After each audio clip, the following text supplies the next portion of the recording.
Today we're sharpening a steel hedge trimmer. Pulled off the plastic by taking out the 3 bolts, the first 3 bolts. I put those back in because it has a shim or a bushing and it slides in the bottom. So I just put it in and I throw the nut on there just so nothing comes apart. We'll get to the next step here.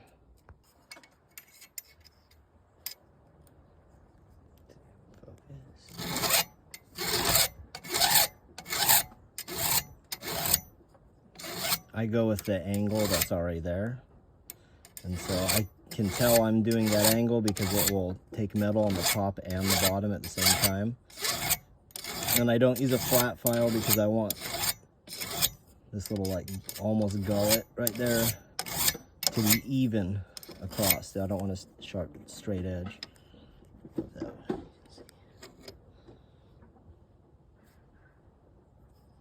Just a touch up. You don't want to take a lot of metal. Sun is not in my favor for video. So you can see I just lightly took the burrs off. You can still see a little bit of oxidized metal there. I'm just taking the burrs off. I don't want to change the shape. I'm just using the round file. And so I've got all of them on that side done. Can't really see, the sun is wrong. So then next step is to flip it over. And then you have to go through and do the same thing on every one of these, on both sides. And then we will get to the next step. So now we're working on the underside.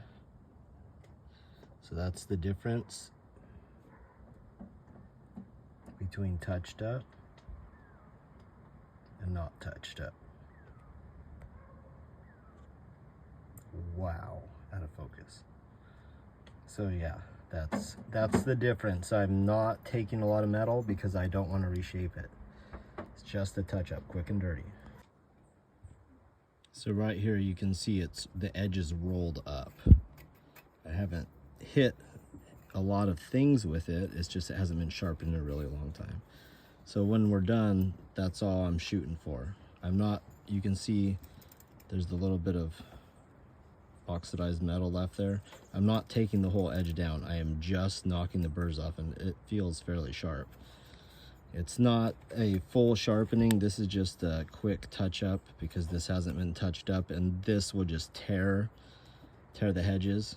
I was cutting grass and things that didn't matter, but today we have to do something that matters. So that's what it looks like done. For quick and dirty, not full sharpening.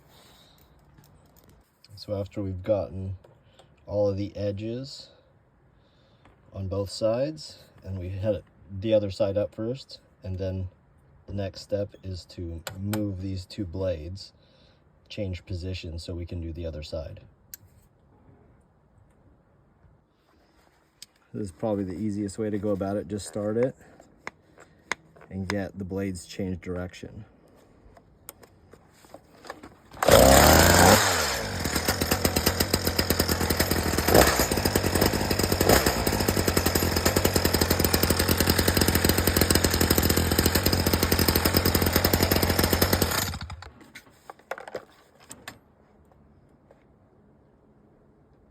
So now I can get the other side in here that we couldn't get before, because this is the side we got before. So it's gonna be opposite. Can't do this one, and now we do that one.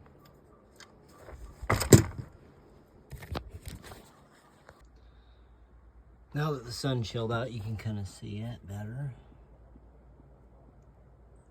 So the things to think about when you're touching it up. See, that one hit something there.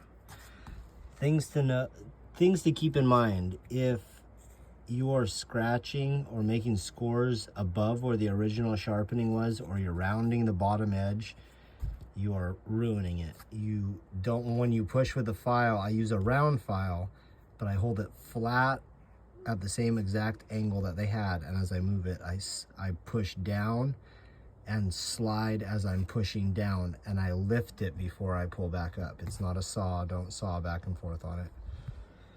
And the other thing is, don't ever brace it with your legs. When you're doing it, keep your fingers from in between there at all times, because you can just push on one of these things and they can shift, and if your finger's stuck in there, it might might move for a little bit and then it'll lock up. But that's what it looks like touched up, not sharpened. I prefer to do it quite different if I'm actually going to sharpen it. This is just something you can do in the field, and I personally like hand tools. I like being able to use an old chainsaw file to touch it up. I don't have to do it often. The last time I touched this up was over a year ago.